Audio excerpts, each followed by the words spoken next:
You don't put the crime in jail. You put the criminal in jail. And kidnapping is a crime. Slavery is a crime. Lynching is a crime. And the presence of 20 million black people in America against their will is a living witness or living testimony of the crime that Uncle Sam committed. Your forefathers committed when our people were brought here in chains. And the reason the problem can't be solved today is you try and dress it up and doctor it up and make it look like a favor was done to the black man by having brought the black man here. But when you realize that it was a crime that was committed, then you approach the solution to that problem in a different light, and then you can probably solve it.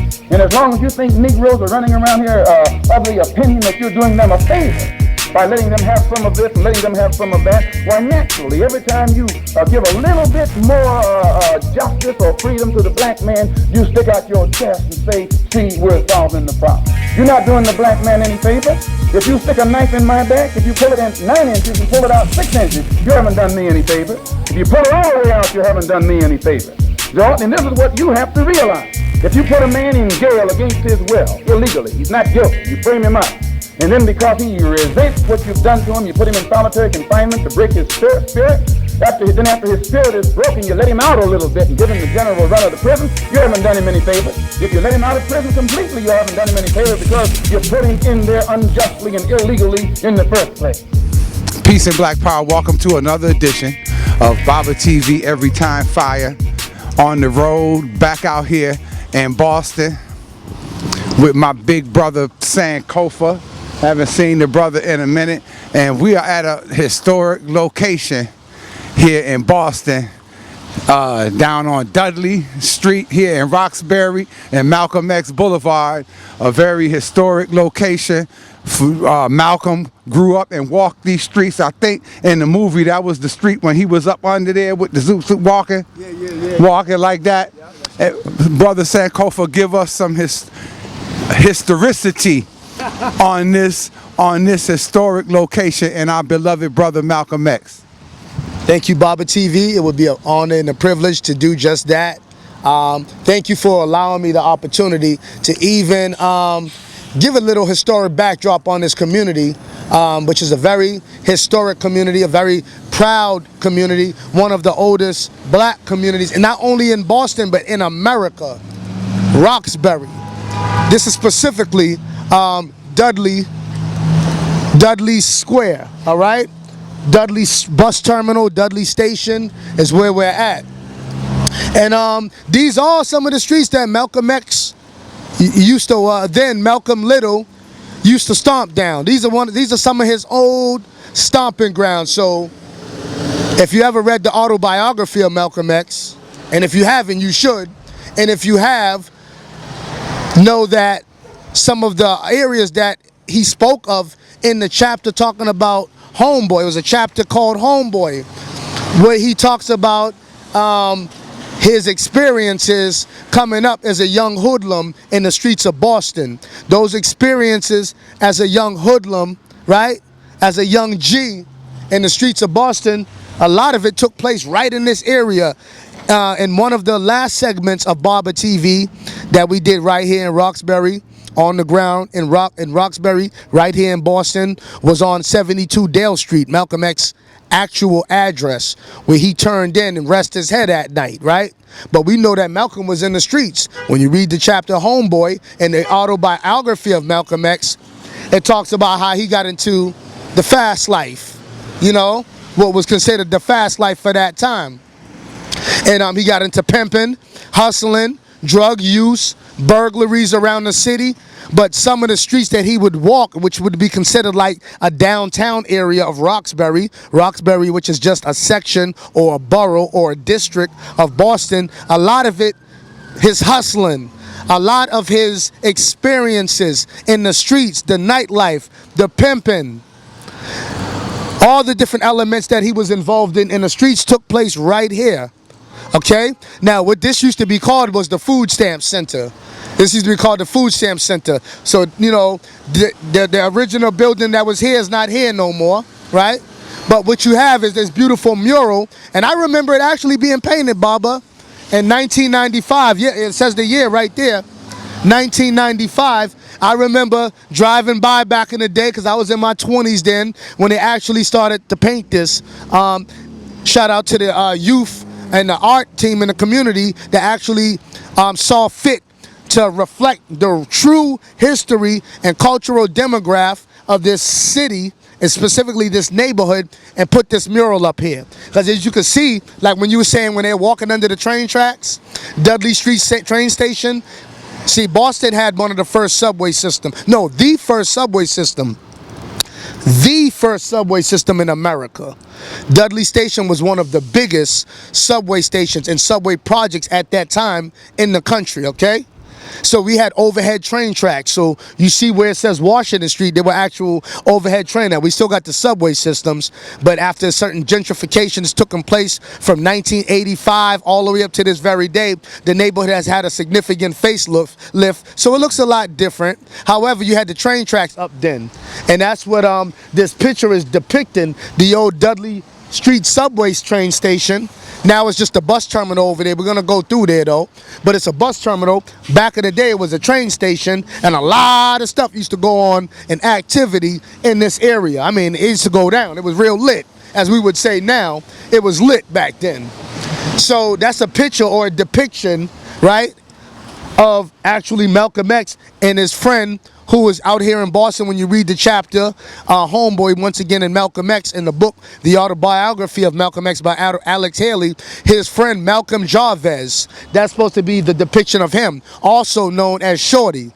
See, Malcolm Little and his friend Malcolm Jarvis, they clicked right here in Boston, in ROXBURY, right? They were the same age group. I think Malcolm Jarvis was a little older, right? Lived in the same area right here in ROXBURY. They had the same name, and they clicked, all right? Because Malcolm X had just moved to Boston with his sister Ella, right? Ella Collins, his half-sister, and he was attracted to the nightlife in Boston. It talks about when he came to Boston, how he was attracted that he would see black men with conchs. Now, I'm not a supporter of black men with conchs, but I get it for where he was at through the lens in which he was looking at it, like back in the day. You know what I'm saying? You see brothers walking up and down the street with conchs, pimping white women. Something that was unheard in Michigan, where he came from, where you couldn't dare to do that. That's right. It was going down here like that. So he referred to this as like a small Harlem. You know what I'm saying? A small Sugar Hill. In fact, there was a neighborhood out here called The Hill. Shout out to Humboldt Ave, Walmbach Street, Malcolm X Park, and that whole area in which Malcolm X was speaking about, right? Out here in ROXBURY. So, you know, out here is where a lot of it went down at, where he got it in at, and where he stomped the pavement out here in a time in his life before he became the man that a lot of us grown to know and love as Malcolm X, and later El-Hajj Malik Shabazz.